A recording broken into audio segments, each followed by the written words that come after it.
Karibu tusome Biblia. Leo ni tarehe 8 ya mwezi wa 6 mwaka 2026. Tunasoma Zaburi sura ya 18 mpaka sura ya 21. Ni nini ambacho tunajifunza siku ya leo? Kama unataka Mungu akupiganie, apigane na adui zako, yapo mambo muhimu ya kuyafuata. Jambo la kwanza, unatakiwa ufuate sheria zake, sheria ambazo Mungu ameziweka, zile amri 10 za Mungu. Jambo la pili, unatakiwa usimuasi Mungu, jiepushe na dhambi, jiepushe na uovu. Jambo la tatu, uyafurahie maagizo yake, yaani yale ambayo Mungu anakuagiza yafurahie, usione kama ni adhabu, usione kama ni mzigo, furahi anapokuagiza.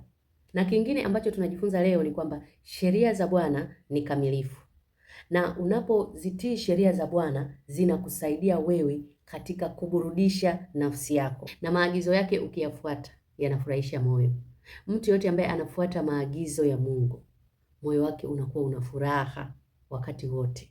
Yaani ukiwa unasoma neno la Mungu mara kwa mara, utakuja kugundua kwamba Mungu anataka tuwe watii wa maagizo yake, tujiepushe na uovu, tuishi maisha ya utakatifu, tutembee katika njia za haki, tukubali kuongozwa na Roho Mtakatifu.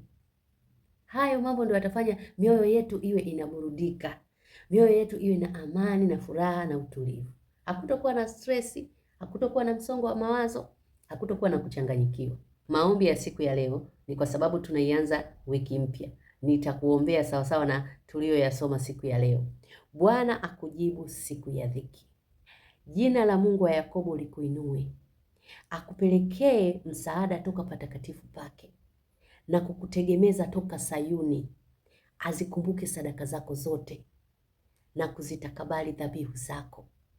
Akujalie kwa kadri ya haja ya moyo wako na kuyatimiza mashauri yako yote.